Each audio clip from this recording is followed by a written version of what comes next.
qui justifie qu'on va parler d'elle un petit peu, c'est que c'est pas qu'une jolie fille qui pose avec des jolies robes, c'est aussi une nana qui aime vraiment beaucoup, beaucoup, beaucoup les avions et qui est une professionnelle de l'aviation. Et ça, c'est quand même un profil qu'on a rarement vu dans des élections de Miss.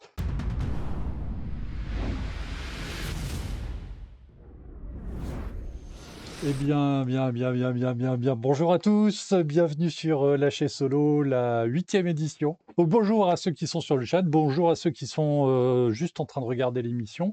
De quoi on va parler au cours de cette heure? On va parler de Miss America, on va parler d'un accident qui a eu lieu au Chili sur un bombardier d'eau. Et puis, on va parler des meetings aériens à venir pour la saison 2024. Puis j'aurai deux ouvrages à vous montrer si on a le temps. On commence direct avec donc Miss America, la nouvelle Miss America. Eh ben, moi, je suis pas d'accord parce que pour moi, Miss America, d'abord, c'est ça. Voilà. Et Miss America, c'est quoi? C'est un P-51 Mustang qui vole encore aujourd'hui, qui a participé aux courses de 2023 à Renault, donc les dernières. C'est pas un avion très brillant parce qu'enfin, il n'a pas jamais gagné la course en gold. Il a gagné une fois en 2008 en silver à 425 mph, donc 680 km/h, c'est son meilleur score.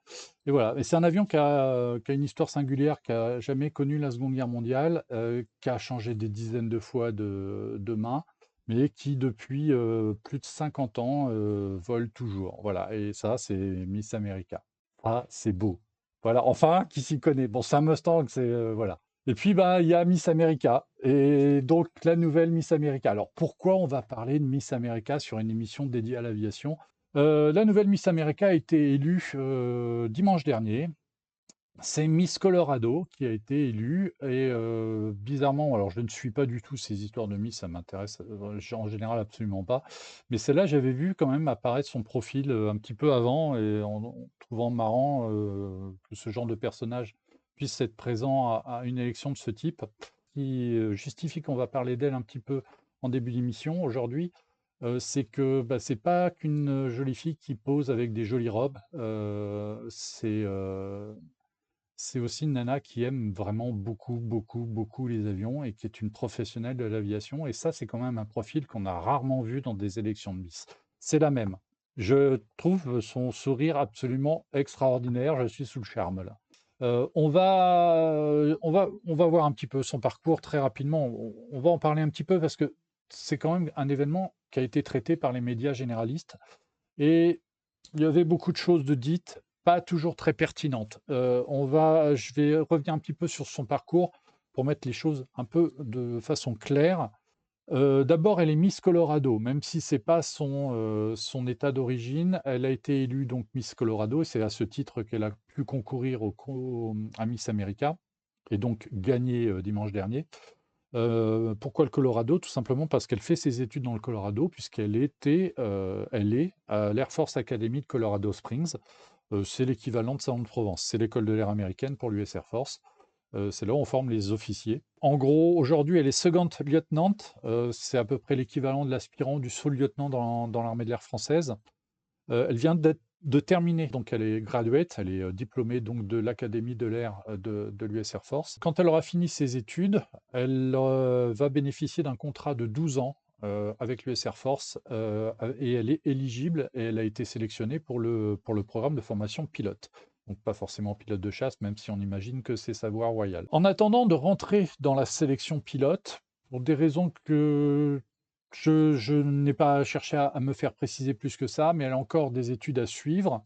Et grâce au fait qu'elle est graduate de l'US Air Force, elle a fait partie du contingent des étudiants de l'Air Force Academy à poursuivre leurs études à Harvard, rien que ça, où elle va passer un master degree, donc l'équivalent d'une maîtrise, un bac plus 5, je crois, quelque chose comme ça. C'est pour donner un équivalent, hein, c'est vraiment pour vous donner un ordre d'idée. Et une fois qu'elle aura ce diplôme d'études supérieures, très supérieur même, elle va commencer son processus pour faire ses 12 ans dans l'aviation, dans l'Air Force comme pilote. Et on imagine qu'elle veut devenir pilote de chasse. Elle pourrait. Là, la photo, elle est trompeuse, entre guillemets, où en tant qu'étudiante, elle a pu bénéficier d'un vol en place arrière d'un F-16 avec une femme pilote, visiblement. Donc c'est pour ça qu'il y a cette photo. qui est le souvenir d'un vol à très très forte sensation, comme beaucoup d'élèves de l'Air Force Academy, j'imagine, bénéficient de vols de motivation quelque part. Ça existe aussi en France. Alors, je ne sais pas si ça existe encore beaucoup en France, mais le souvenir que j'ai, moi, c'est, oh là, ça remonte à loin, c'était en 2004. J'avais fait une liaison avec un Transal et à bord du Transal vers la Corse, on était avec deux poussins, donc deux élèves de l'école de l'air, qui étaient en stage pour la semaine au sein de l'escadron, c'était l'Anjou, je crois, et pour découvrir l'univers des transporteurs. Ces mêmes deux élèves avaient fait, au cours de leurs vacances précédentes, un stage à Saint-Dizier, où ils avaient pu faire de la place arrière sur Jaguar à l'époque. Je pense que ça doit faire partie des derniers poussins à avoir volé jamais sur Jaguar, puisque l'avion avait été retiré du service l'année d'après. Donc voilà, ça fait partie des stages de motivation, des gens qui sont déjà dans la boucle et qu'on veut acculturer quelque part. On veut les plonger dans cet univers. Alors, quelques réactions. 0K, le physique, la tête, la passion et le courage de rejoindre l'armée. Oui, oui, je pense qu'avec un cursus comme là, elle pouvait aussi rejoindre une compagnie aérienne, ça n'aurait pas posé problème. Sauf que dans son parcours, il y a un petit détail qui m'a attiré, qui attire l'œil. C'est que, alors, plusieurs points. Déjà, la passion de l'aviation, elle a, c'est très clair. Voilà, ça c'est le F-16 sur lequel elle a volé. C'est que la Miss, elle est aussi pilote privé depuis l'âge de 16 ans. Et régulièrement, et ça c'est une photo que j'ai piquée sur son Instagram, elle va faire un tour avec ce Cessna, elle emmène des copines, voilà, elle est pilote. Et c'est une passionnée d'aviation avant tout. Et ça, c'est un point qui est quand même remarquable aujourd'hui de dire, bon ben voilà, c'est une jeune fille, une belle jeune femme, passionnée d'aviation, pilote, il n'y a pas de problème. Voilà. Et elle est à l'aube de sans doute une carrière brillante. Le point qui m'a attiré, c'est en regardant un petit peu son CV. Oh, un 172, ça c'est mignon. Oui aussi. Oui, voilà, bah, c'est un avion simple, tout va bien. Mais elle a bénéficié de deux choses, parce qu'elle est en lien en fait avec la NASA aussi. Elle a bénéficié d'un programme qui s'appelle l'Astronaut Scholarship, le National Astronaut Scholar. Donc c'est des bourses qui sont attribuées. Alors il y a une soixantaine de bourses d'une valeur allant jusqu'à 15 000 $ pour chaque chercheur sélectionné. Ce sont des bourses d'études supérieures, et qui sont en lien avec l'astronautique. Et donc, elle a pu bénéficier d'une bourse comme ça. Elle a aussi été stagiaire à la NASA dans le cursus NASA Intern. Donc, ce sont 2000 étudiants qui sont en stage rémunéré et qui contribuent au projet de l'agence sur la direction d'un mentor de la NASA.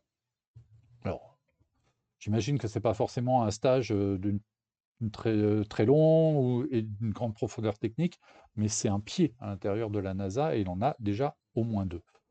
Et surtout dans son parcours, ce que j'ai noté est quelque chose que j'avais aussi remarqué dans l'ouvrage que j'ai lu cette semaine, qui est d'un pilote américain aussi. Et elle a participé à ce qu'on appelle des Space Camps de la NASA. Et alors je me suis posé la question ce que c'était et en fait j'ai découvert, alors je pense que c'est quelque chose qui est très connu, mais moi j'étais passé complètement à côté. Les Space Camps, c'est juste des colonies de vacances de la NASA. Vous savez pas quoi faire de vos mômes quand vous êtes dans le Colorado, en Californie ou dans le New Jersey, eh bien la NASA vous propose des colonies de vacances thématiques spatiales, mais alors c'est pas des colonies de vacances où on va s'amuser à monter des maquettes. Non, non, non, non, non, non. Dans les documents que j'ai pu lire sur les Space Camps, c'est mise en avant du travail en équipe, du leadership, accès à des simulateurs de vol, initiation aux sélections et à l'entraînement des astronautes. C'est quelque chose de pointu. Alors, ça commence à l'âge de 9 ans. Il y a les premiers stages, c'est pour les classes d'âge de 9 à 11 ans. Ça dure 6 jours, 5 nuits. C'est pas gratuit. Là, sur les premiers stages, les prix d'appel étaient aux alentours de 1 700 $ pour juste la colonie. C'est pas donné. Mais il y a un certain nombre de colonies qui sont adaptées à chaque niveau d'âge et à chaque niveau d'études. Et ils sont, alors je ne vais pas dire éliminatoires, mais un certain nombre de ces stages, quand on arrive aux âges les plus avancés et qu'on commence à avoir des études un petit peu pointues, les stages supérieurs ne sont accessibles que sur invitation. En gros, vous commencez votre sélection pour entrer à la NASA, quel que soit le poste, soit un Space Commander ou un astronaute. Et ça, c'est quelque chose qui est très, très, très populaire aux États-Unis, puisque le programme est né en 1982 et visiblement, il y a déjà 700 000 gamins qui y sont passés. C'est ouvert aux étrangers, je crois qu'il y a des gens de 150 nations qui ont pu en bénéficier. Et c'est vraiment une initiation à la NASA et c'est surtout une présélection de, pour rentrer dans cet univers-là. Et elle a les 2 pieds dedans. Visiblement, je pense que l'étape pilote de chasse, c'est juste un tremplin pour aller beaucoup plus haut. C'est pas expressément dit, mais ça y ressemble vraiment. Et c'est pour ça aussi que son parcours, il est intéressant. C'est peut-être un parcours à la Sophie Adno, par exemple, ou à la regrettée Caroline Aigle qui, malgré, bon, avant son décès, avait passé les sélections, pour le hasard, pour le Zut, pour le CNES, enfin comme Thomas Pesquet pour être astronaute européen. Donc voilà, c'est un profil à suivre. Je pense que, alors, la question se pose. Miss America, on sait, Miss France, par exemple, se plaint enfin, se plaint pas, mais pendant l'année où elles sont Miss, elles sont bookées, overbookées. Je ne sais pas comment ça se passe aux États-Unis, s'il y a autant de manifestations pour Miss America qu'il y en a pour Miss France, mais est-ce qu'elle va pouvoir continuer ses études à Harvard? Est-ce qu'elle va pas prendre un peu de retard? Ou alors est-ce qu'elle va pouvoir concilier les 2? Parce que l'objectif, c'est quand même après, derrière, d'intégrer l'armée de l'air et puis de commencer sa formation de pilote. Voilà, donc ça, c'est quelqu'un à suivre. Donc je suis allé sur son compte Instagram, elle a 22 000 followers, ce qui nous fait, nous, un peu rêver pour le moment encore à Aérobuzz et surtout à lâcher solo, hein, mais bon, j'ai pas les mêmes atouts qu'elle.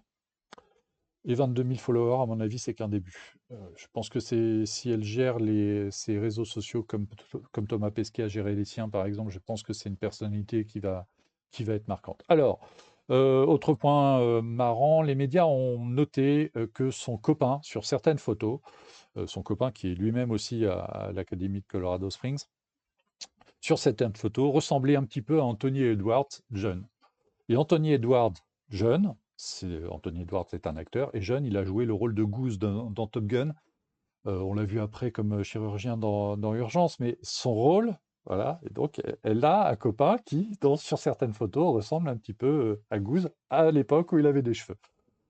Donc voilà, ça fait rire. Et si vous avez envie de la taquiner, la demoiselle, en plus, elle est ceinture noire de taekwondo, donc je pense que vous pouvez essayer de la taquiner. Vous pouvez. Je pense que c'est vraiment un profil à suivre, c'est un personnage intéressant. Donc voilà, une pilote, Miss America. Franchement, oui, bah, du coup, elle remplace Meg Ryan. Meg Ryan, au même âge, ouais, c'était à peu près, oui, c'est ça, voilà. Sauf qu'elle doit être un petit peu plus grande. Ouais, voilà. Et ben, les Américains nous ont mis une pilote Miss America de l'US et future pilote de l'US Air Force. C'est un profil un peu atypique. Franchement, c'est surprenant et c'est une bonne surprise quand on s'intéresse à l'aviation, en tout cas. Voilà. Je vous invite à suivre son Instagram si vous comprenez quelque chose à Instagram. Et puis j'espère qu'on en entendra parler.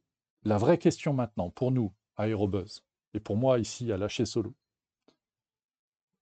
Depuis des mois, Jérôme Bonnard nous dit qu'il veut inviter Tom Cruise sur le jump seat parce que Top Gun, gna gna gna. Eh bien, moi, je dis non. Si on doit inviter quelqu'un, une grande star sur le jump seat, bah, c'est Madison March qu'il faut inviter. Voilà. Et l'invitation est lancée. Madison, si tu nous écoutes, tu es bienvenu sur le jump seat à Ternay pour nous raconter ton parcours et ton implication dans l'aviation. Voilà, ça nous intéresse. Et puis, ça fera une fille sur le plateau et ça nous arrive pas si souvent que ça. Alors donc, le message est lancé. Madison, c'est quand tu veux, tu viens à Lyon. Voilà. C'est tout ce que j'ai à dire pour le moment sur elle. On va suivre son parcours parce que franchement, je pense qu'on a affaire à une personnalité vraiment très très intéressante. Toujours en Amérique, mais par contre là, c'est un tout petit peu plus dramatique. Vous avez peut-être vu les images cette semaine. Donc il y a un Trush 710P qui s'est écrasé lors d'une mission feu de forêt. Euh, Je vais vous montrer la vidéo, on va pas s'appesantir plus que ça dessus, mais bon, on va quand même la regarder parce qu'elle nous dit beaucoup. Donc là, c'est pris sur le bord de la route. Là, sous ma souris, on voit le truck qui arrive et effectivement, là, on a de la fumée. Et surtout, on a donc ligne à haute tension, enfin non, ligne électrique ou téléphonique, je ne sais pas trop. Et voilà ce qui s'est passé.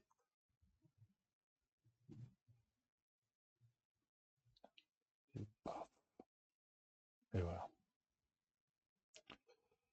Bon, on l'a vu, il fait sa passe de largage, il touche le câble et l'avion tombe. Alors, bon, le pilote a été tué, le pilote a 58 ans, avait 58 ans. Il y a eu aussi 4 blessés puisqu'il est tombé pas très loin d'une route. Alors, il y a des magasins le long de cette route. Donc, ça se passe dans la région de Talca, qui est une ville qui est au centre du Chili, donc une grande agglomération. Et en fait, le lieu de l'incident n'est pas, de l'accident, pardon, n'est pas anodin puisque ça s'est passé ici, sur cette zone-là. Donc vous voyez, c'est juste à côté de l'aéroport. Enfin, non, là c'est plutôt un aérodrome. Euh, et juste là, en bordure de la route numéro 5. Alors voilà, j'ai zoomé un petit peu plus. Je vais vous montrer l'aérodrome un tout petit peu parce qu'il y a une particularité qui est intéressante, c'est que voilà, sur cet aérodrome-là, vous avez, et ça c'est clair, c'est une société de travail aérien. Alors, je ne sais pas si c'est les Trush, parce qu'ils me paraissent un peu jaunes, donc ça pourrait être des Air Tractor, peu importe. Mais en fait, le long de de, de- de cette piste-là, on a aussi des bosquets. Alors, c'est une photo de Google Earth, hein, qui est un petit peu ancien, et visiblement, le feu est dans ce secteur-là. Et on a vu qu'il y avait une ligne à haute tension, une ligne électrique, une ligne téléphonique, je ne sais pas trop. Le pilote descend. Il y a une autre vidéo, on voit qu'il était numéro 2. Le leader a largué nettement plus haut, au-dessus des pylônes. Pourquoi il est descendu plus bas, ce sera une question de l'enquête. Et c'est exactement la seule et unique question de l'enquête, c'est pourquoi il est descendu aussi bas. Sachant qu'il est à côté d'un aérodrome, donc on peut penser que c'est un aérodrome qu'il connaît, c'est peut-être l'aérodrome où il est basé. Ça aussi, c'est un point qu'on devra éclaircir. Et dans ces cas-là, alors il y a plusieurs hypothèses. Est-ce qu'effectivement, trop familier du site, il oublie il y a la ligne à haute tension? Est-ce qu'il n'y a pas eu de rappel à la radio en disant fais gaffe quand même, il y a il y a les fils? Bon, voilà, ça c'est les vraies interrogations. L'autre interrogation que je vois, c'est que le feu a l'air vraiment peu virulent. C'est une petite fumée blanche. Alors, est-ce que c'est la fin d'un feu? Est-ce qu'ils ont travaillé pendant un bon moment? Il y a beaucoup de monde sur la route, donc ça veut dire que les avions ont peut-être opéré depuis un certain temps, suffisamment pour que les gens qui passaient s'arrêtent pour regarder ce qui se passe. Donc ça veut dire qu'il y avait peut-être déjà eu un ou deux largages avant. Est-ce que c'était un gros feu? Est-ce que ça valait le coup d'engager des avions là-dessus? Au bilan, il y a un mort. Et c'est un mort de plus sur un métier qui n'en manque pas.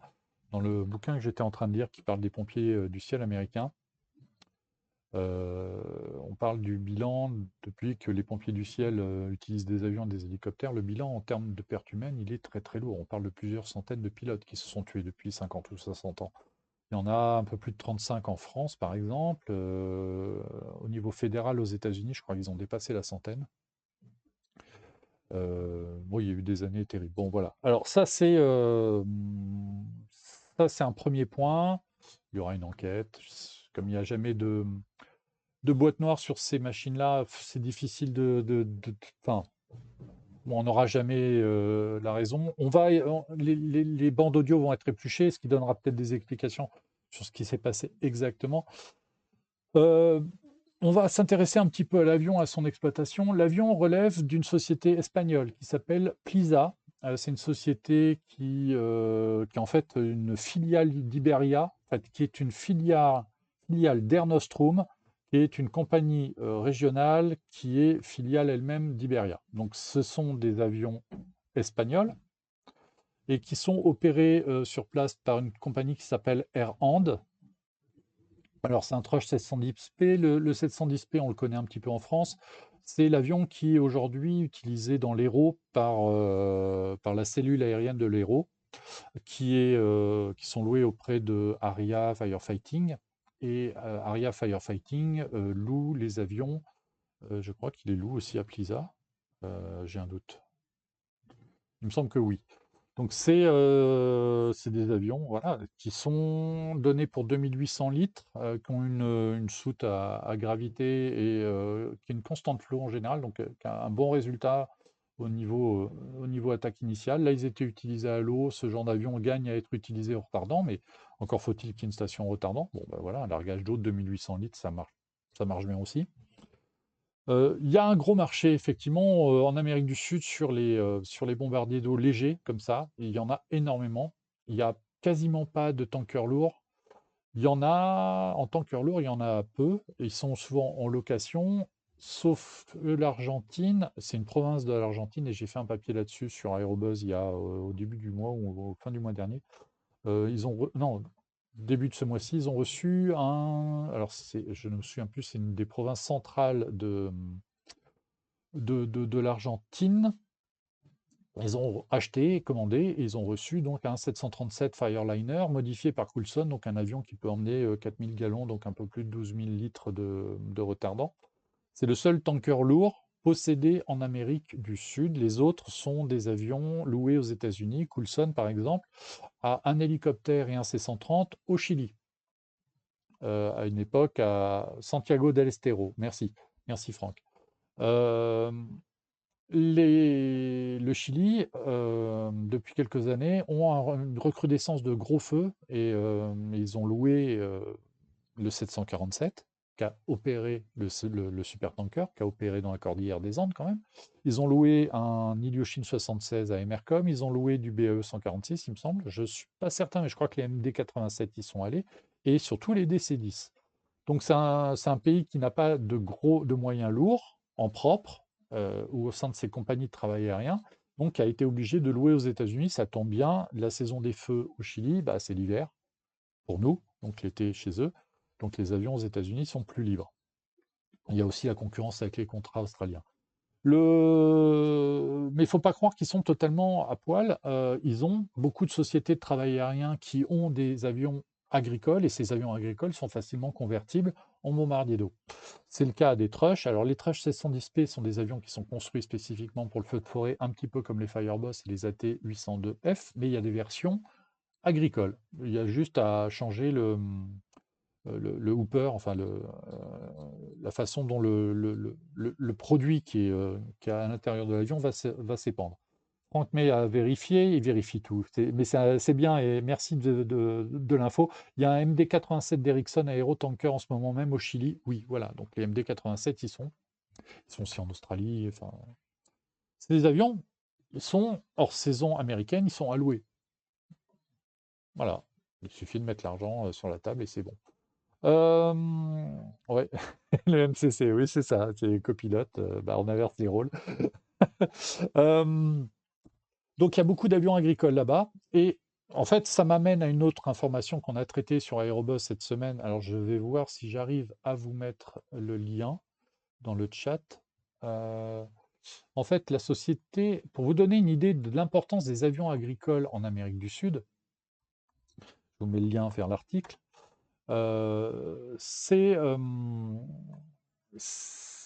Embraer qui, cette semaine, a annoncé livrer son 1600e avion agricole Ipanema. Alors l'Ipanema, c'est pas un foudre de guerre, c'est un avion dont le moteur est de les dernières versions, c'est un peu plus de 300 chevaux. C'est un avion qui emmène moins d'une tonne de charge utile, hein, je crois qu'il a 750 à peu près.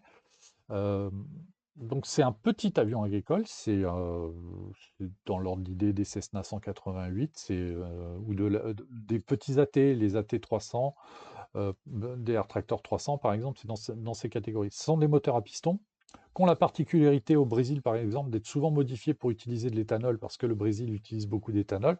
Ça pose un problème parce que, bah, dit éthanol, dit exploitation de ressources et donc déforestation. Mais bon, en tout cas, les agriculteurs qui travaillent dans leurs champs, je pense que leurs tracteurs doivent travailler aussi à l'éthanol et donc trouver de la 100 LL, par exemple, bah, c'est plus compliqué. Donc, ils ont modifié les avions pour que ça travaille à l'éthanol. C'est pas du greenwashing, hein, c'est vraiment parce que c'est le carburant qu'on trouve le plus facilement au Brésil. Ça a des conséquences sur l'Amazonie, oui, euh, mais voilà, c'est comme ça. Et ces Ipanema, donc 1600 exemplaires construits en 50 ans. Alors, c'est pas, aujourd'hui, ils sont commercialisés par Embraer. C'est pas des avions natifs Embraer. En fait, c'est une société qui s'appelait Neva Aviation, Neve, Neva, et qui a été rachetée en 1980 par Embraer. Et cette société produisait déjà l'Ipanema. Les premières versions faisaient 200 chevaux. Enfin, c'est un avion qui a un petit peu évolué, voilà. Et au bout de 50 ans, on est aux alentours de 1600 avions produits. C'est assez important. Alors, en Amérique du Sud, l'épandage agricole est autorisé et légal, que ce soit des produits phytosanitaires, c'est des engrais, c'est aussi de l'ensemencement, sans doute, et puis c'est euh, c'est aussi la lutte anti-incendie, parce que ces avions peuvent être impliqués assez rapidement quand il y a un problème. Donc c'est une catégorie d'avions qui n'est pas très médiatique, euh, qui est, euh, qui représente quand même des centaines et des centaines d'avions, qui sont aussi des emplois pour des centaines et des centaines de pilotes. Et j'ai vu récemment qu'il y avait une Française qui avait fait de l'air tractor comme ça en feu de forêt en Amérique du Sud. Une pilote française qui vole en Amérique du Sud en feu de forêt. Donc voilà, on va parler de métiers aéronautiques hors pilote sur Jumpseat la semaine prochaine, mais on s'aperçoit que pour quelqu'un qui a envie de s'expatrier, il y a des opportunités de faire des choses très intéressantes un peu partout. C'est une fille aussi à nouveau, alors j'ai oublié son nom, je crois qu'elle a écrit un bouquin, donc je vais essayer de me le procurer, où elle raconte son histoire. Elle est encore jeune, hein, je pense pas qu'elle ait plus de 40 ans pour l'instant, je pense que c'est quelqu'un qui doit être dans la trentaine. Et ben voilà, et il y a du boulot pour les pilotes qui veulent faire du feu de forêt, bon, avec des avions un peu légers. Il faut faire attention au câble. En aviation agricole, ce qui s'est passé bon, on l'a noté, on l'a vu parce que c'est du bombardier d'eau, donc moi, j'ai percuté immédiatement. Mais c'est des accidents qui sont assez fréquents en épandage. Les épandeurs, le danger, c'est ça, c'est les obstacles au sol, ils sont obligés de voler très bas. Bon, voilà, là, on a un cas de figure de quelqu'un qui a perdu la vision de son environnement et qui est descendu un poil trop bas. Et ça s'est terminé de façon totalement dramatique. Bon, c'est encore une sale histoire. Excellent livre d'ailleurs, c'est Mylène Marionval, Aurélien LCX. Bah écoute, merci. Tu as lu le bouquin. Bah écoute, si tu me dis qu'il est excellent, je vais essayer de me le procurer. Euh, voilà, bah, ça fera un bon sujet. Ça fera peut-être aussi quelqu'un un jour à inviter sur le Jump Site. Je ne sais pas si elle vient en France régulièrement. Mais quelqu'un qui a une expérience en feu de forêt, c'est toujours intéressant à interviewer. Une fille aussi. Quand j'ai fait mon vol sur Dash 8, j'étais avec Estelle, donc qui est aussi pilote donc, de feu de forêt. On avait rencontré aussi, bah, à l'époque où il y avait les deux copilotes sur Canadair à la sécurité civile. Il y a Jeanne, et puis je me souviens plus du nom de l'autre. Il y a la petite Camille qui est arrivée aussi au secteur d'âge. Puis aux États-Unis, il y a Anne, qui est une Française qui, depuis 25 ans, hein, vole sur Tracker dans le sud de la Californie. J'ai rencontré une fois, qui est quelqu'un aussi qui a un parcours très intéressant, qui est quelqu'un qui a beaucoup de volonté. Ce sont des gens qui sont extrêmement intéressants. Quand il s'agit de parler d'engagement, c'est pas forcément toujours des gens avec qui on va parler pilotage, mais en tout cas, ce qui est de parcours professionnel, sont des gens qui sont vraiment intéressants. Oui, c'est ça, Cathy. Voilà. Cathy qui a été pendant quelques années, 2 ou 3, copilote sur Canadair à la sécurité civile. Jeanne a duré un tout petit peu plus longtemps. Puis elle a été après au sol. Bon voilà, des filles pilotes de bombardier d'eau, il y en a pas mal. Enfin, il y en a eu au Canada. Je sais qu'à une époque, il y avait une copilote sur Convair 580 chez Convair. Au Calfire, il y en a eu plusieurs aussi, hein, qui ne sont pas toutes restées, mais je crois que là, il y en a, bah, il y a toujours Anne et je crois qu'il y en a une deuxième. Je demanderai à Jérôme. Voilà, bon, c'est voir des filles dans ces métiers-là, c'est rassurant, c'est intéressant. C'est des parcours vraiment, surtout dans le feu de forêt, les parcours sont souvent très atypiques. Donc voilà, c'est des gens qui sont intéressants à rencontrer. Mylène Marion-Val, je note, puis j'essaierai de me procurer son bouquin, de le lire, et puis on lui lancera une invitation pour le Jam Site le cas échéant, ça pourrait être intéressant. Côté hélico, il y en a moult aussi, de l'écureuil à l'air crâne, oui, aussi, oui, oui. Effectivement, des pilotes féminines sur ces machines-là. Il y en a une très jeune aux États-Unis d'ailleurs qui avait fait. Elle était copilote sur Air Crane, elle avait 19 ans. Donc elle était que copilote, évidemment. Bon, elle était dans une boîte où son père était chef pilote aussi, mais je pense que c'est une fille qui avait dû baigner toute sa jeunesse autour des hélicos, donc sa légitimité à être en place droite, elle est la même que pour quelqu'un d'autre, à partir du moment où elle a la formation qui va bien. euh, Après, ça se juge au niveau du caractère. Oui, effectivement, c'était la fille d'eux. Lolo pilote, bonjour, bonjour à toi. On parle bombardier d'eau, ça pourrait peut-être t'intéresser. La fille avait 19 ans, elle était copilote sur Air Crane dans une compagnie américaine. Alors, je ne sais plus si c'était chez Ericsson Direct, mais en tout cas, son père travaillait déjà dans la compagnie et elle-même avait fait la saison, alors je ne sais plus quelle saison, 2019, je crois. Là, il y avait une vidéo et une interview qui était passée. Je n'ai pas cherché à savoir si elle avait continué dans la filière. Je pense que oui. Et honnêtement, voilà, c'est des métiers quand on fait l'affaire. Alors évidemment, à la sécurité civile, on demande un certain background avant de rentrer, ce qui est un peu normal aussi. Mais il y a des compagnies où, bah, voilà, vous rentrez par la petite porte. Notre camarade Jérôme Laval a été formé par l'armée de l'air. Il n'était pas allé jusqu'au brevet de pilote de chasse. Il est parti de l'armée de l'air avant. Il a fait un petit peu d'aviation d'affaires et il est rentré comme copilote sur C-130 dans une boîte américaine. Il avait aux alentours de. C'était quand? En 96. Il avait 26 ans. Voilà. Et il a été copilote sur C-130 sur le contrat français. Et c'est comme ça qu'il a mis le pied dans le milieu des bombardiers d'eau. Et aujourd'hui, il est pilote instructeur sur le Tracker 85 à Santa Rosa. Le fait qu'il est instructeur aujourd'hui fait qu'il est de passage en France très, très, très, très, de façon très, très courte. Donc, on n'a pas le temps de lancer les invitations, qu'il est déjà reparti pour répondre à nos questions. Mais il est instructeur sur Tracker et c'est un Français. Et bon, il avait la double nationalité, il était déjà citoyen américain, mais bon, voilà, on peut y arriver. Anne n'y était pas du tout, elle a fini par avoir sa citoyenneté. Aujourd'hui, elle est au Calfire depuis. Elle est sur Tracker depuis au moins 20 ans maintenant. Donc voilà, c'est des parcours qui sont toujours très très intéressants. Franck, mais oui, quand tu tiens le manche pour la première fois à 7 ans et demi, ça aide à avoir le niveau à 19 ans. Je dis ça, je ne sais pas à quel âge elle tenait le manche, mais j'en connais des gosses de pilotes ou d'instructeurs. Ouais, je suis assez d'accord avec toi. Anne Hansen, elle était déjà pilote d'hélico de transport avant d'être qualifiée à Crane à 19 ans. Voilà, c'est. Ouais, bon, bah, le brevet de pilote à l'âge légal, et puis on devient professionnel et on progresse. Alors évidemment, son père travaillant dans des boîtes d'hélico, bah, son CV était sur la pile, quoi. Et puis, faut pas croire non plus que les pilotes se précipitent aux États-Unis pour voler sur ces compagnies-là.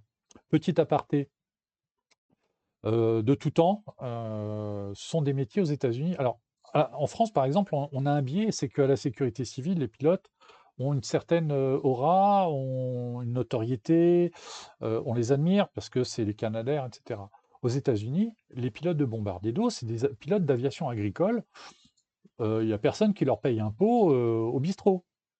Les rois du ciel, c'est les pilotes de chasse, les pilotes de ligne. Il faut dire que les pilotes de chasse, bon, pour des raisons qu'on connaît, Top Gun, tout ça, machin, mais les pilotes de ligne parce que responsabilité, passager, salaire, aux États-Unis, ce que tu gagnes compte vraiment dans la façon dont tu te présentes. Et bah, les pilotes de bombardiers d'eau, c'est pas les SDF de l'aviation, mais comment on pourrait dire? C'est la deuxième division. Alors que nous, on a ce regard de la première division à la sécurité civile, tu es commandant de bord Canadair, puis moi le premier, hein. Ah oui, quand même. Tu pilote de Dash 8, c'est la classe. Bah, là-bas, tu pilote de C-130 chez Coulson. Ouais, ok, très bien. T'es pilote au Calfire, ouais. Et alors? T'es pas pompier? Voilà. Le holopilote, c'est aussi un peu comme ça dans d'autres pays européens comme la Grèce où les pilotes bombardiers d'eau sont de la deuxième division, comme tu dis. Oui, c'est parce que, et en Grèce notamment, parce qu'il y a aussi pas mal de compagnies agricoles, il y a aussi les militaires, comme en Espagne d'ailleurs, les militaires qui sont affectés sur Canadair. Et c'est en gros, on va caricaturer en disant, les mecs qui se retrouvent sur Canadair, c'est des mecs qui sont pas assez bons pour aller sur Phantom, à l'époque, sur Mirage F1 ou sur F-18. Ils se retrouvent dans le transport et en plus dans le transport, on va les mettre sur Canadair. C'est complètement aberrant et c'est faux parce que pour en avoir rencontré quelques pilotes espagnols, c'est des mecs qui, le feu de forêt, ça les touche parce qu'ils savent les dégâts que ça peut faire là-bas. Mais ouais, c'est pas déjà financièrement, il faut mieux largement être capitaine chez Ryanair qu'à la Sécu. Ouais, ouais, ça a fait l'objet de gros débats ces derniers temps. Et j'ai écrit beaucoup d'articles là-dessus. Le fait est que ça s'est un peu amélioré. Il y a eu bah, l'accord qui a été négocié suite à l'appel de la grève, tout ça, ça a été ratifié, c'est dans le journal officiel. J'ai eu un pilote de Canadair au téléphone cette semaine qui attend de passer son stage commandant de bord bientôt. Et en fait, alors je ne vais pas dire qui c'est, mais c'est quelqu'un qui n'était pas à vocation commandant de bord à la base. Donc voilà, il y a des choses qui sont ouvertes, il y a des choses qui sont améliorées. C'est- Mais oui, les salaires de la sécurité civile sont inférieurs à ce que les gens pourraient gagner dans la ligne. Un exemple tout simple, hein, et là je vais citer son nom puisqu'on a travaillé avec lui, Christophe Govillot, avec qui j'étais en contact très, très précis, très, très étroit au moment de l'affaire de la grève, puisque c'était lui qui était le représentant du syndicat. Il a été un peu épuisé par ces histoires-là et par d'autres problèmes. Il a quitté la sécurité civile depuis et il a été embauché par Air France. Et je l'ai croisé au soixantenaire et il m'a dit, mais je suis copilote Canadair à vie, mais je gagne mieux ma vie que commandant de bord sur Canadair. Donc ça, c'est un truc à prendre en compte.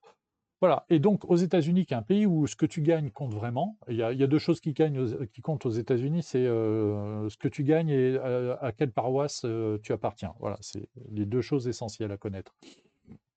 Eh bien, à partir du moment où les pilotes d'aviation agricole, les bombardiers d'eau, tout ça, ne sont pas des pilotes extrêmement bien payés, encore que bon,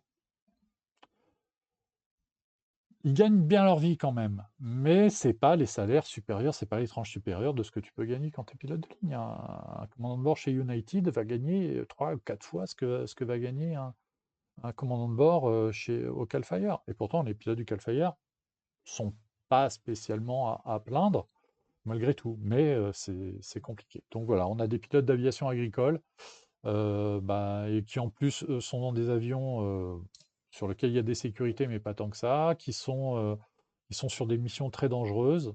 Bah, c'est les smicards du ciel. Et quand il y a un accident, ça fait pas les gros titres des journaux, mais pourtant c'est des drames tout autant que les 5 tués d'Aneda. Voilà, donc une pensée pour ces gens-là.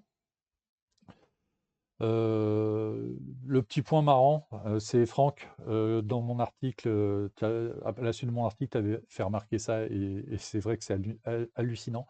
Les Ipanema ont été pensés par une boîte qui s'appelait Neva. Neva en espagnol, ça veut dire neige. Les Air Tractor, ils ont été conçus aux États-Unis par un monsieur qui s'appelait Snow. Snow, c'est en anglais, c'est la neige. C'est une analogie, enfin, c'est un clin d'œil que je trouve aussi absolument hallucinant. Voilà. On va passer à un troisième sujet un petit peu plus léger. Ah, pourquoi il l'a planté? Ah oui, c'est normal. Hop, on va faire une petite transition. Vous allez voir ma tête quelques minutes, le temps que je remette les photos en ordre. Bon, on est en janvier, tout va bien, il fait beau, mais on commence à parler de ce qui va se passer au printemps. Alors, on sait que cette année, ça va être un petit peu particulier pour les meetings aériens qui vont se passer en France parce qu'il y a les Jeux Olympiques et on l'a entendu encore dans les médias bah, hier ou avant-hier avec l'histoire du mouvement de colère des forces de l'ordre. On leur demande de prendre leur congé et de solder leur congé de façon à ce qu'il y ait une disponibilité maximale pendant les Jeux Olympiques, parce qu'on va recevoir le monde entier. Il va falloir que les choses se passent bien. Il est évident que pour les forces de l'ordre, il va y avoir du taf parce que c'est les Jeux Olympiques. Voilà. Donc, malgré tout, on avait beaucoup d'inquiétudes sur la tenue des meetings aériens. Et finalement, il y a un certain nombre de meetings aériens qui vont se tenir. Et en France, écoutez, il va y avoir de quoi s'occuper. Alors, d'abord, j'avais envie de vous poser une question à tous là, vous, qui êtes sur le chat, pour faire participer un petit peu. Moi, j'ai une première question à vous poser. C'est un, est-ce que vous allez dans les meetings aériens? Et deux, est-ce que vous pouvez me dire quel a été votre premier meeting aérien et en quoi ça a été une révélation ou pas plus? Parce que si vous vous intéressez à l'aviation, est-ce que les meetings aériens font partie des choses qui vous drainent vers l'aviation ou pas? Voilà, je connais des gens qui ne vont jamais dans des meetings aériens, qui sont des passionnés d'aviation, mais n'y vont pas. Vous, est-ce que vous y allez? Quels sont vos souvenirs de meetings aériens? Quel a été vos premiers meetings aériens? Moi, pour tout dire, mon premier meeting aérien, alors mode vieux con, j'ai à nouveau un abonné, mais j'ai pas eu le temps de dire parce que c'est sur l'écran là et je l'ai pas là. Bienvenue à toi, Claire Alouette. Bienvenue. On est en train de parler des meetings aériens. Donc, si tu t'intéresses à l'aviation, si tu participes à des meetings aériens, si tu assistes à des meetings aériens, eh bien, parle-nous-en. Mode vieux con, moi, mon premier meeting aérien, c'était sur la base aérienne d'Orléans en 1985. Et pour vous dire à quel point c'est vieux, j'ai vu voler un Devoitine D520. J'ai vu voler le Devoitine 520 du musée de l'Air qui s'est écrasé l'année d'après. Mais moi, je suis assez vieux du haut de mes 52 ans pour avoir vu un Devoitine 520 voler. Voilà. Bon, il y avait un F-16 belge qui avait fait une démonstration d'enfer. Il y avait des fantômes, des F4 fantômes, un RF4C qui venait d'Allemagne sur le tarmac. Je me souviens plus mais c'était monstrueux et des avions qu'on ne voit plus aujourd'hui. Air Aviation qui nous dit oui, mon premier meeting était celui d'Avignon en 2018, il me semble. Ok. Franck, mais le Bourget 2009, ça compte? Oui, ça compte. Je suis allé voir des avions et tester des bridges Kodak et Nikon. Oui, effectivement. Monsieur Chauve-souris, moi, ça devait être à Megève en 96-97. Donc pour l'instant, c'est moi qui est le plus vieux, 85. Des meetings aériens, j'en ai fait, je ne sais plus combien, j'ai arrêté le compte. Et parmi ceux que je fréquente assidûment, il y a évidemment la Ferté-Alais, parce que c'est effectivement pas très loin de chez moi, même quand avant que j'habite à Paris, c'était pareil. J'ai toujours aimé cet endroit. Alors, voilà, le meeting du 2024 aura lieu, donc, comme l'affiche le dit, le 18-19 mai. Je vois que le temps passe. J'avais prévu de passer quelques photos, on fera peut-être ça à la fin. Je vais vous donner quelques dates de meetings aériens qui vont avoir lieu. Alors, il y a, pour nous, qui nous concerne directement au niveau d'Aérobuzz, il y aura Aéro Friedrichshafen du 17 au 20 avril. On y sera présent un petit peu comme on a fait au Bourget, donc on vous en reparlera. Mais nous, on va couvrir Aéro Friedrichshafen. Aéro Friedrichshafen, c'est le salon allemand de l'aviation légère. Ils vont fêter leur 30e anniversaire et nous, on y sera pour couvrir comme on avait fait pour le Bourget. Monsieur Chauve-souris qui vient de m'envoyer un. Alors ça au foot, ça s'appelle un tacle, les deux pieds décollés au sol. En même temps, en 85, on n'était pas nés. Voilà, voilà, voilà. Merci. Oui, c'est vrai. Voilà. J'avais 14 ans à l'époque. Pardon, excusez-moi. Donc, Frédéric Schaffen, on y sera présent. Alors, les dates que je vais vous donner sont tirées d'un calendrier qui va être mis en ligne sur Aérobuzz très vite, très bientôt, avec la liste de toutes les manifestations en Europe. C'est une liste qui a été établie par notre confrère Philippe Chétaille de France Spectacle Aérien. Elle n'est pas encore en ligne, mais moi j'ai reçu le fichier. Je ne vais pas vous donner toutes les dates, je vais vous donner quelques dates, puis on va regarder quelques photos si les meetings l'année dernière. Donc, parmi les dates que j'ai notées, donc Friedrichshafen parce qu'on y sera, il y a Air Expo le 11 mai à Muret, à côté de Toulouse, donc le temps des hélices à la Ferté-Alais. Gap le 25 et 26 mai dans le sud de la France, donc une belle piste de montagne. Alors, je me tâte là, mais parce qu'il y a d'autres trucs à cette date-là. Alors, il y a un meeting aérien de la Grande Marne à Vatry, les 25 et 26 mai. J'avoue que j'en ai pas entendu parler, donc à voir, à vérifier. Il y aura le rêve d'Icar, Ben Moll, qui nous dit alors, moi c'était Air Expo 2022.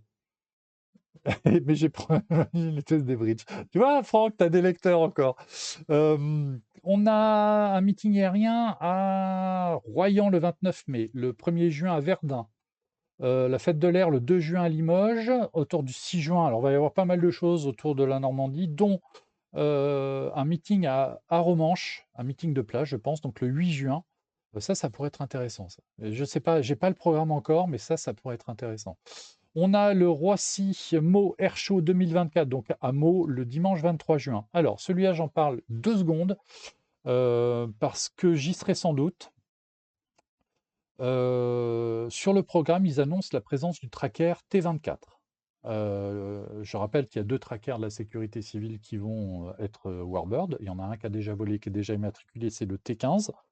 Et il y a le T24 qui, lui, va être exploité conjointement par l'Amicale des Pompiers du Ciel et le musée de Montélimar, donc aux côtés de l'Ovedis Bronco. Et l'avion n'a pas encore été remis en vol. Il était dans le hangar, il est en très bon état. Je pense que ça ne mettra pas trop de temps à s'y mettre à fond là. Mais je trouve le planning un peu serré pour l'avoir à Meaux, dans le sens où pour le T15, les premiers tours de moteur ont eu lieu fin août. Le vol a eu lieu en octobre. Et donc l'avion encore à Nîmes, il faut qualifier le pilote. Et ça, bon, après, il y a l'histoire de l'hiver qui fait que. Mais pour le T24, je trouve le planning un peu serré. Donc, s'ils veulent être à Meaux, là, il va falloir que ça bouge. Donc, j'attends des nouvelles. On aura, alors ça, c'est un truc que j'ai découvert. Je ne sais pas quelle va être la nature de la manifestation, mais autour des 26, 27 et 28 juin, il y aura la manifestation des 90 ans de l'armée de l'air et ça aura lieu à Versailles. Alors, il y a 2 ans, il y a 1 an, 2 ans, il y avait eu une démonstration de la patrouille de France au-dessus du château de Versailles. De chez moi, à la Défense, on la voyait. Est-ce qu'ils vont refaire une démo de la PAF au-dessus du château de Versailles? À voir. Ce sera intéressant à suivre. La prochaine date que j'ai notée, elle est pour toi, Franck. 20 et 21 juillet, c'est Coué-Vérac, donc ça aura bien lieu. Et le 25 août, donc le mois d'après, ce sera Sarlat. Il y aura un meeting aérien de la Somme les 24 et 25 août. Le Air Legend à Melun aura bien lieu les 14 et 15 septembre. Il y aura une JPO de l'armée de l'air. Alors, ça se passe à Istres les 28 et 29 septembre.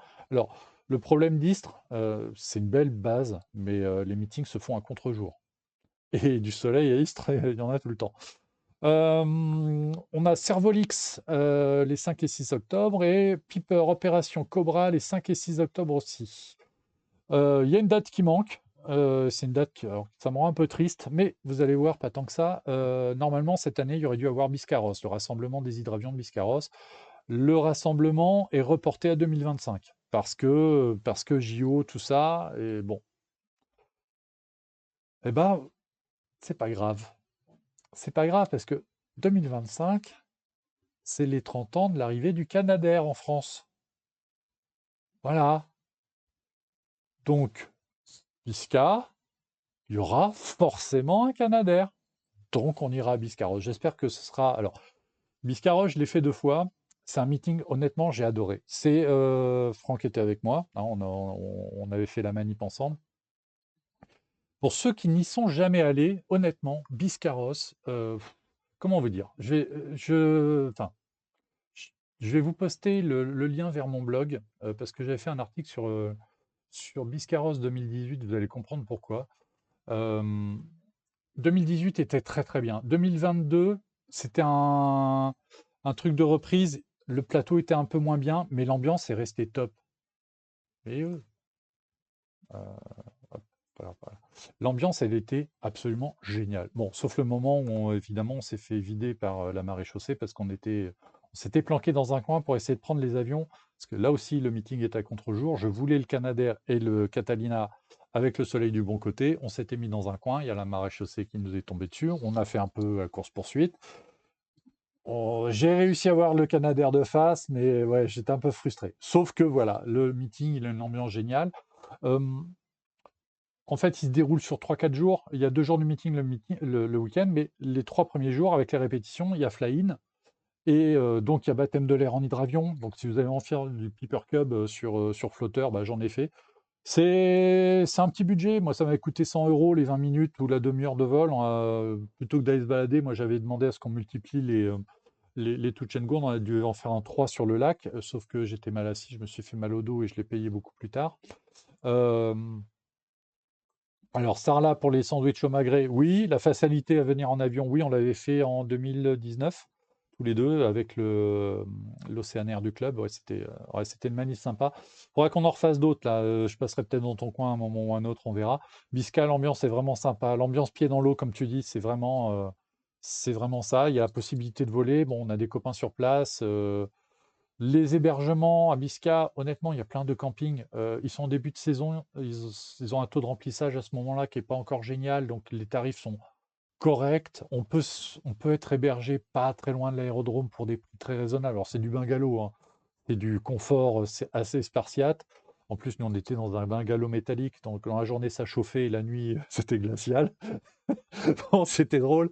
Mais ouais, l'ambiance est top à Bisca. Franchement, voilà, ça fait partie des objectifs. Donc, il n'y aura pas Bisca en 2024, il y aura Biscarrosse en 2025. Mais bon, s'il n'y a pas de Canadair à Biscarrosse 2025, je déposerai une plainte. Voilà. Ouais, bah, la Ferté, alors, la Ferté, c'est the grand meeting aérien en France, quand on aime les avions anciens. Pas forcément les Warbird, parce qu'ils ont quand même une spécialité d'avions classiques. Il y a les avions de 14-18 et les classiques des années 30. La dernière édition était une édition correcte. Elle n'était pas emballante. C'est pas celle qui m'a fait kiffer le plus, mais on s'est bien amusé et on en a bien profité. Franchement, on passe une journée en bord de piste avec les copains, avec des avions. Voilà, il y a une vraie ambiance, il y a des jolies machines. Voilà, ça c'est une jolie photo d'ambiance de la Ferté. Ça c'est le matin. Les avions sont accessibles, il y a juste une petite barrière. Des fois, bon, on peut monter dans les cockpits sur certains quand le pilote est sympa. Enfin, c'est vraiment, c'est la kermesse. Ouais, c'est une ambiance un peu kermesse. Le meeting est très sérieux, mais l'ambiance, elle est sympa. Ouais, et puis il a volé, le flamand, c'est Meunion. Et à une époque, c'était très fréquent, c'est devenu rare. Il y avait un soleil de fou, on a cramé. Ouais, aussi, mais ça fait partie du plaisir, ça. Il y a des Ferté qu'on a fait sur la douche. Je me souviens de Ferté où ils avaient tiré les voitures du parking au tracteur parce que c'était tout enlisé aussi, hein. Donc, ouais, il avait fait très chaud et il avait fait encore plus chaud à Melun. Melun, moi, ma consommation d'eau, ça a été 3 litres dans l'après-midi. Et je suis un chameau, moi, d'habitude. Voilà. Et la Ferté, la surprise, ça a été ça. Voilà. Moi, le samedi, je suis pas habitué à avoir autant de monde. Pour me trouver à la Ferté, en général, je suis dans ce coin-là. Voilà, hein, pour vous donner une idée, mais d'habitude, c'est vide. Enfin, le samedi, c'est plus vide que ça. Là, les vols n'ont pas encore commencé, il y a déjà tout ce monde-là. C'est hallucinant. Bonjour, Falcon Furious Team, Melun Hard aussi, ouais, mais bah, moi je suis venu avec 3 bouteilles de flotte, enfin 3 litres d'eau et j'ai tenu sans problème, quoi. Encore un abonné, c'est qui? Ah, hop, Albert, j'ai pas eu le temps de dire désolé. Albert, bah, bienvenue à toi. On parle un peu de la Ferté. Bon, voilà, ça c'est des trucs à la Ferté. Moi, alors bon, les spotters purs et durs ne lèvent pas l'appareil, mais moi ça m'éclate. C'est un Druin turbulent, c'est un petit monoplace. Le moteur, c'est quoi? C'est 25 chevaux à l'avant. Euh, et, euh, et qui font des petits, bah, ce qu'on appelle de l'acrobatie. Voilà, et ça c'est marrant. La voix de Chabert me manque. Ouais, Falcon Furious Team. La voix de Chabert, elle manque. On se rend pas compte que, ouais, il disait enfin, il relisait pas ses fiches, etc. Mais quand il racontait l'histoire d'un avion, il donnait des faits saillants qui étaient intéressants. On va y revenir un tout petit peu. Euh, oui, c'est un très bon commentateur. Et là où tu vois que c'est un très très très bon commentateur, c'est quand il y a eu incident à Melun, quand le bus 18 fait sa sortie de piste. Aux commentaires, non, ah, j'aime pas ça, j'aime pas ça. L'avion s'arrête, secours, secours, et puis derrière, il reprend le micro, et bon, il y a eu un incident, les pilotes vont bien, ne bougez pas, ne vous inquiétez pas. Eh ben, un vrai bon commentateur, c'est là aussi qu'on le juge. C'est sur cet aspect sécuritaire, parce qu'il a un rôle essentiel au niveau de la sécurité pour pas déclencher un mouvement de panique. Pour ma part, moi, j'ai commenté 2 meetings dans ma vie. C'était 2 meetings d'aéroclub à Moisselles. Et j'avais eu des consignes très strictes et c'était vraiment sur ces histoires de sécurité, s'il fallait demander d'évacuer la plateforme, s'il y avait quelque chose de grave qui se passait, c'était ma hantise. Parler d'avion, pas trop de problème, à partir du moment où je les connais ou que j'ai des fiches dans ma poche. Mais gérer ça c'est vraiment très dur et c'est vraiment là qu'on voit un très, très bon commentateur. Donc je résume, il y a 2 points. Il faut donner des faits saillants qui soient vraiment intéressants et qui, même pour quelqu'un qui est pas initié, hem, comprenne l'importance de l'avion qu'il a devant lui. Le nombre de moteurs, à la limite, il est capable de le voir. La puissance des moteurs, à la limite, il y a Wikipédia. Mais il faut être capable de lui donner un fait saillant en lui disant: «Cet avion-là, c'est par exemple là, un Dourin turbulent, c'est l'avion que tu peux construire dans ton garage. C'est un avion, il faut ton brevet de pilote, mais c'est avec un avion avec lequel tu peux voyager. Tu voyageras pas loin, tu voyageras si quoique, tu voyageras pas vite, tu voyageras que quand il fera beau, mais tu vas t'éclater, tu vas te faire plaisir». C'est des avions, bah, ça sert à faire un tour le soir après le boulot. C'est un peu comme quelqu'un ferait un tour de moto. Voilà, bah, ces avions-là, il faut les raconter comme ça. Franck May, le 4 août, il y a Coupe d'Europe de montgolfière, main fond en théorie traditionnellement, il y a un micro-meeting sympa et des machines qui squattent à Angoulême. Et ben voilà, ah bah oui, mais oui. Le 1er août, le truc de main fond, bah oui, j'y étais en 2019, bah, avant Sarlat, on avait fait la manip. Très sympa aussi. Être à Angoulême, sur l'aérodrome d'Angoulême, alors qu'il y a les avions qui sont en attente pour le meeting là-bas, c'est une expérience intéressante aussi. Bon, évidemment, Rafale Marine, avec une décospé, belle démo à deux. Franchement, eux, ils envoient du bois. À La Ferté, on voit ça, et ça, bah, ça c'est extraordinaire. Euh, Ici, vous avez un Hawk 75, donc un avion qui a été utilisé par l'armée de l'air en 1940, et là, vous avez un D3802, qui est en fait la version sous licence du Morane Saunier 406 suisse. Donc là, vous avez deux avions qui évoquent clairement la bataille de France de 1940. Bah, un endroit où on peut voir ça, bah, il y a à Ferté-Alais. Point barre. Ça, c'est un avion qui appartient à Stéphane Gray. Ça, c'est un avion qui est basé en Suisse. Il a des couleurs originales suisses. Et ben, voir ça, ça vous plonge dans une époque, et c'est rarissime. Il faut se rendre compte de la chance qu'on a de voir ça. Et puis d'entendre ces moteurs. C'est pas des démonstrations extraordinaires. Le seul fait que ça vole est extraordinaire. Voilà, c'est unique au monde, c'est absolument fabuleux. Si vous devez aller voir si vous venez à La Ferté, c'est pour voir ça. C'est pour voir ça aussi. Ça, c'est le Lockheed 12 de Bernard Chabert, de feu Bernard Chabert, hein, piloté par son fils. Pareil, Lockheed Electra, c'est l'aviation des années 30, c'est quand même quelque chose de. Moi, c'est des avions qui font rêver, parce que ça vole encore. Voilà. C'est c'est un des jolis bruits, c'est magique. Bon, il nous avait fait ça pour évoquer la guerre du Vietnam. Alors bon, les T-28, oui, parce que ça a notamment été utilisé par l'aviation sud-vietnamienne et par Air America au Laos. Le C-130, évidemment, une carrière au Vietnam, mais bon, le C-130 J-30 de la Luftwaffe, moins. Un C-130H, oui, ça passait. Mais là, le J, mais c'était marrant. Mais c'était toujours sympa de voir un C-130. Voilà, ouais, c'est ça qui est sympa. Et puis bon, bah, il y a le Air Legend. Alors ça, c'est de nouveau venu sur le circuit. C'est l'affiche qui a été dévoilée donc cette semaine. Donc bah, pareil, là aussi, il va y avoir un focus sur les 80 ans de la libération et du débarquement. 14 et 15 septembre, donc ce sera après les JO. Mais eux font partie des meetings implantés, donc pour lesquels il n'y avait pas eu de problème. C'est des événements récurrents comme les grands festivals de l'été. Voilà. La patrouille Electra Pitch 18, c'était très cool. Ouais, c'est joli ces avions-là, j'adore. Vous allez voir. Bon, voilà, un Fouga. Alors, voilà, c'est un bon exemple pour connaître la différence entre un Magister et un Zéphyr. Dans un Magister, ça on le fait pas, puisque c'est une verrière coulissante. Pourquoi? Parce que embarquement dans la marine, etc. Lui, il était basé à Nîmes et puis il est parti à Lanbyway. Bon, bah, il continue à voler, tout va bien.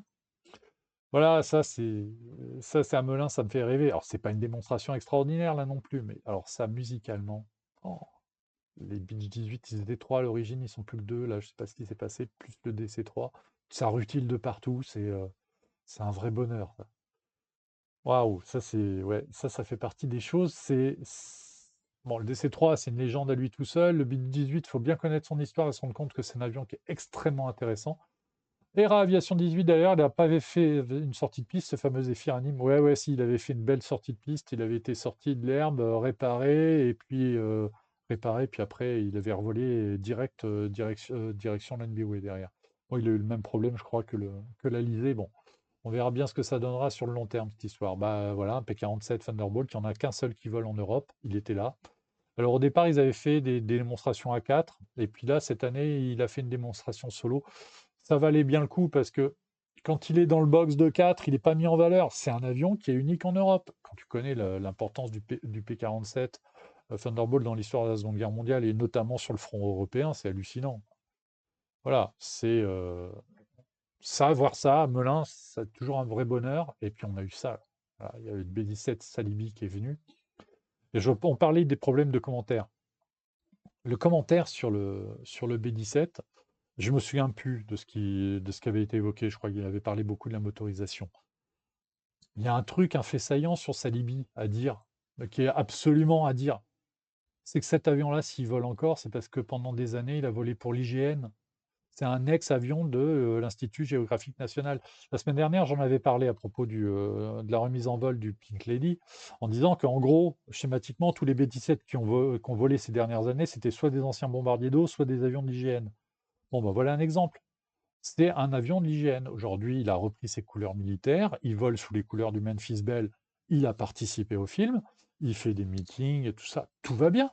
Mais dans le commentaire, si tu dis pas que cet avion, c'est un avion qui a volé en France, enfin, tu passes à côté d'une information essentielle.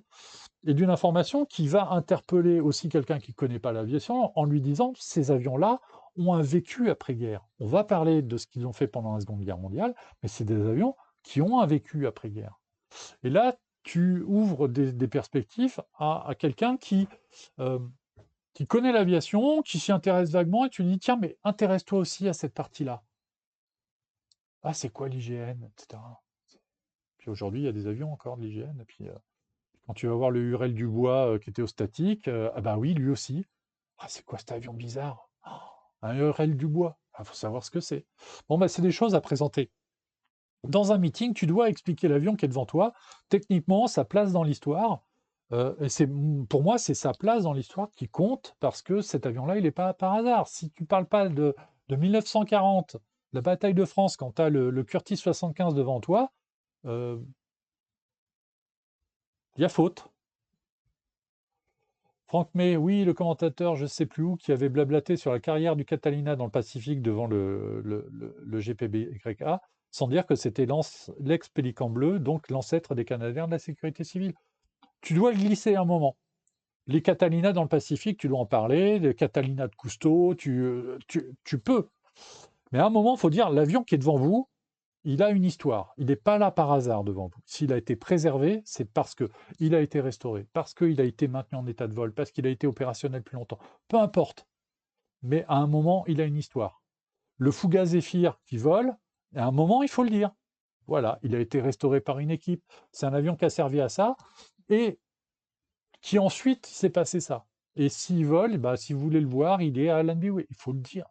Ces gens-là, enfin, les gens qui restaurent des avions en état de vol ou au statique, sont des gens qui passent tout leur loisir. Il faut les mettre faut les mettre en avant et leur travail et l'histoire de leur machine aussi. Voilà, et Melun, on a eu ça. Et tiens, bah, puisque avant qu'on termine l'émission, parce que là, il commence à être un peu tard, très rapidement, est-ce que parmi les Warbirds qu'il y a dans le monde, parmi les avions qui volent dans le monde, est-ce qu'il y a un avion qui, le jour où est annoncé dans un meeting aérien, vous y allez quoi qu'il en coûte? Quel est l'avion qui va vous amener dans un meeting aérien? Moi, à Melun, c'est pas le Messerschmitt 262 qui m'a amené, c'est le B-17. Ceci dit, le Messerschmitt 262, j'en avais jamais vu, j'étais très content de le voir. Mais je suis venu pour le B-17. Moi, un des avions pour lequel je ferai le déplacement, et je vais faire forcément le déplacement, c'est le DC-6 de Red Bull. Voilà, il vient très rarement en France, il faut aller en Autriche. Je pense qu'un jour, j'irai le voir. C'est un avion, le jour où j'apprends qu'il est au meeting d'Istres, par exemple, ben, je pense que je ferai le voyage. Voilà, alors si vous avez un avion là, sur le chat, si vous avez un avion qui vous emmènerait sur un meeting aérien pour le voir, rien que lui, quel serait cet avion? Ça peut être un avion américain qui viendrait des États-Unis, ça peut être. Allez-y, mettez-moi en message l'avion qui vous ferait venir un médecin que vous rêveriez de voir. Voilà, bah, oui, effectivement, tout ça, c'est du fait que c'est pas un MiG-15, c'est un LIM, c'est un avion polonais. Bon, c'est un MiG-15 quand même. OK, le 262, c'est une réplique. Bon, bah oui, bah, tant mieux. Et puis ça, c'est un Canadair. Voilà, il faut le dire, ça, c'est un Canadair. C'est un Canadair CL6.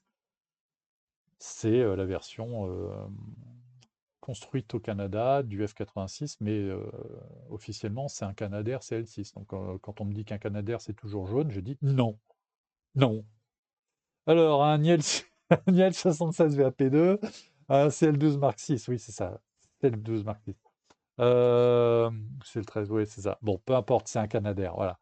Bon, allez-y, moi, je vous dis, un meeting aérien où il y a le DC-6 Red Bull, je pense que je vais le noter. Bon, ça, l'A400M, parce que c'était la dernière démonstration de Nico Fisch, qui est quelqu'un qui compte chez Aerobus, parce que c'est quelqu'un qui nous a ouvert les portes de son avion, et notamment à Gilles Roy, qui a pu faire un training sur le jump seat de la 400M, et puis qui était un de nos invités sur le jump seat au Bourget, quelqu'un d'adorable. C'était sa dernière démo, il a quitté l'armée de l'air depuis, puisque bah, il était hors salle, il était en fin de contrat, et bah, je ne sais pas s'il regardera le live ou pas, mais je lui adresse un grand coucou, puis j'espère le revoir bientôt. Puis voilà, bon, ça c'était pour finir la patrouille de France avec un gamin qui va finir la journée plein de rêves. Voilà. Bon, donc oui, il y aura des meetings aériens cette année. Le programme a l'air plutôt sympa. Il va y avoir des choses intéressantes. Alors très rapidement, euh, le programme de Jump Seat, ce serait temps que je m'en souvienne. Mardi 30, on aura une émission spéciale Transavia, puisque Jérôme Bonnard, lui aussi, a fait le vol inaugural de l'A320 Neo chez Transavia, donc entre Paris et Porto lundi dernier. Il a filmé, il a des entretiens avec les PNC, je crois qu'il a un entretien, un interview avec les commandants de bord. On va parler de Transavia, de ce que ça fait d'une compagnie aérienne de passer d'un type unique à un autre type unique. Et donc comment va se passer cette période de transition. Donc ce sera mardi 30 à midi. J'ai pas de nouvelles des vols de nuit, donc je pense qu'il y en aura, mais j'ai pas le planning. Donc bah, si quelqu'un le trouve, voilà. Donc il y aura aussi du Flight Simulator en temps et en heure cette semaine sur Jump Seat. Merci de nous suivre. Vous pouvez donc retrouver alors les intégrales de l'émission sur la page YouTube de la chaîne. Alors, Monsieur Chauve-souris est encore là. Je crois que l'émission de la semaine dernière, l'intégralité n'est pas encore en ligne. Et je sais, je sais que les shorts sont en cours de production, mais l'intégrale n'était pas disponible encore sur la chaîne YouTube.